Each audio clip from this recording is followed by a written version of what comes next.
আসসালামু আলাইকুম ওয়া রাহমাতুল্লাহ। প্রিয় দর্শক, আজ আমরা আলোচনা করব একটি খুবই গুরুত্বপূর্ণ প্রশ্ন নিয়ে। শবে বরাতের রাতে কি গোসল দিতে হয়? কারণ প্রতি বছর শবে বরাত এলেই অনেক মানুষ বিভ্রান্ত হয়ে পড়ে। কেউ বলে গোসল ফরজ, কেউ বলে না করলে ইবাদত কবুল হয় না, আবার কেউ বলে এটা সুন্নাত। শবে বরাত অর্থ মুক্তির রাত বা ক্ষমার রাত। এই রাতটি শাবান মাসের 14 তারিখ দিবাগত রাত।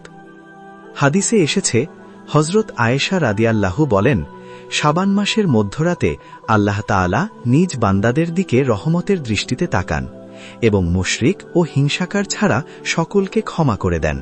ইবনে মাজাহ 1390 হাসান হাদিস।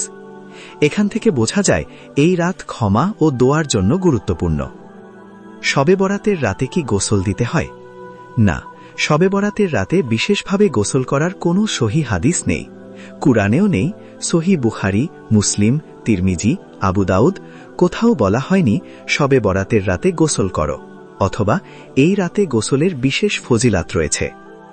অনেক মুসলমান গোসল করেন পরিচ্ছন্ন থাকার জন্য, ইবাদতের প্রস্তুতি হিসেবে সাধারণ সুন্নাত নিয়তে। ইসলাম পরিচ্ছন্নতাকে গুরুত্ব দেয়। নবী সাল্লাল্লাহু আলাইহি ওয়াসাল্লাম বলেছেন, পবিত্রতা ঈমানের অঙ্গ। মুসলিম। তাই কেউ যদি এই সাধারণ নিয়তে গোসল করে তাতে কোনো সমস্যা নেই, এটা জায়েজ। কিন্তু সমস্যা তখনই হয় যখন বলা হয় গোসল সুন্নাত, গোসল না করলে গুনাহ হবে, গোসল ছাড়া শবে বরাতের ইবাদত কবুল হবে না। এসব কথার কোনো সহিহ দলিল নেই। প্রিয় দর্শক, ইসলামে এমন কোনো কাজ যেটা নবী সাল্লাল্লাহু আলাইহি ওয়াসাল্লাম বা সাহাবারা করেননি, সেটাকে ইবাদত হিসেবে চালু করা ঠিক না। নবী সাল্লাল্লাহু আলাইহি ওয়াসাল্লাম বলেছেন, যে ব্যক্তি আমাদের দিনে নতুন কিছু সংযোজন করল যা এর অন্তর্ভুক্ত নয়, তা প্রত্যাখ্যাত। বুখারী ও মুসলিম। তাই শবে বরাতের গোসলকে বিশেষ ইবাদত মনে করা একটি ভুল ধারণা। তাহলে এই রাতে আমরা কি করব? ফরজ নামাজ ঠিকভাবে আদায় করব, নফল নামাজ পড়ব, বেশি বেশি দোয়া করব, ইস্তেগফার করব, গুনাহ থেকে তওবা করব। কারো সাথে হিংসা থাকলে তা দূর করব।